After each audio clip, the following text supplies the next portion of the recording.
দেখতে দেখতে দিন মাস বছরের পর বছর পার হয়ে গেল আর কিভাবে যে আমার সময় যাচ্ছে আমি নিজেও জানি না।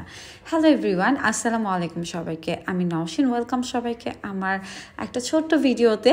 আর যেহেতু আমি রাত জেগে থাকি আর রমজান মাস চলে আসছে, আমার কাছে রমজান মাস হচ্ছে শান্তির মাস। আমি ওয়েট করি যে কখন রমজান মাস আসবে। এই মাসটা আল্লাহর রহমতের মাস, কেন জানি অনেক বেশি ভালো লাগে। আর রাত জেগে থাকার অভ্যাসটা তো আমার এখনও আছে। আমি রাত জেগে থাকি, সকালের দিক দিয়ে স্লিপিং পিল খেলে একটুখানি ঘুম হয়। তো যারা শুরু থেকে আমার ভিডিও বা লাইভ দেখেন তারা জানবেন যে শুরু থেকে আমার এই অবধি পর্যন্ত সময়টা কিভাবে যায়। তবে আলহামদুলিল্লাহ, আগে থেকে আল্লাহ তো আমাকে অনেক বেশি ধৈর্য দিচ্ছে। আর আমি যে এতদিন বেঁচে থাকবো বিশ্বাস করেন কখনো ভাবতেই পারিনি। আল্লাহ আসলে আমাদের ভাগ্যে যা লিখে রাখছেন তা হবে, আর আল্লাহর হুকুম ছাড়া কখনোই আমরা যেতে পারবো না। তো সবাইকে রমজানের শুভেচ্ছা। প্রথম রোজা শেষ হয়ে গেল, আজকে দ্বিতীয় রোজা। তো আমি এই সেহরির ভিডিও আপনাদের সাথে শেয়ার করতেছি। আর আমি তো রাত জাগা পাখি হয়ে গেছি, ঘুমটা কন্টিনিউ হয় না। এটা অনেকেই বিশ্বাস করে না যে আসলে না ঘুমায় মানুষ কিভাবে থাকে। আমিও জানি না, আমার কাছে অদ্ভুত লাগে।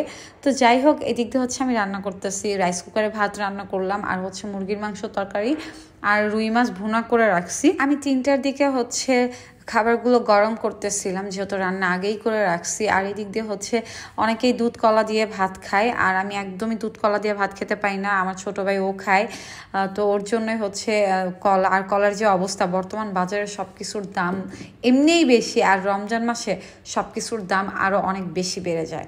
তো যাই হোক, এই ছিল আমার সেহরির রান্না বান্না। এইভাবেই সময়টাকে পার করতেছি। আর রমজান মাস কার কেমন যাচ্ছে অবশ্যই কমেন্ট করে জানাবেন। আর আমার মতো কে কে অনেক হ্যাপি রোজার মাসের জন্য ওয়েট করেন, কমেন্ট করে জানাবেন। আমি তো রমজান মাসের জন্য ওয়েট করি, যে আমার রমজান মাস আসলে অনেক বেশি শান্তি লাগে।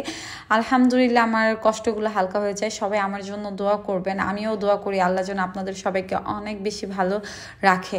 আর একটা মজার ব্যাপার বলে, আমি সেহরি করতেছিলাম 3টার দিকে, 3টা না 3:30টার দিকে, অনেক আগে খেয়ে ফেলছি সেহরি শেষ করে। আর এদিক দিয়ে ওষুধ খাচ্ছিলাম, আর দেখি ওষুধ একদমই নাই।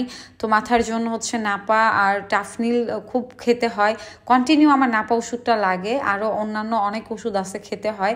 আমার জীবনটা ওষুধের উপরেই, আর এই ওষুধ যেন আমি একদমই ছাড়তে পারতেছি না। খাওয়া দাওয়া শেষ করে ওয়েট করতেছিলাম কখন আজান দিবে, যেহেতু আমি অনেক আগে খেয়ে ফেলছি আর বসে আছি, সময়টাকে পার করতেছিলাম।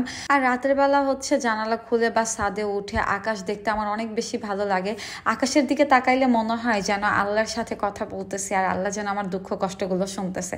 আসলে এই দুনিয়াতে আখিরাতে আল্লাহ ছাড়া আমাদের কেউই আপন না, এটা একটা সময় আমরা সবাই বুঝতে পারি।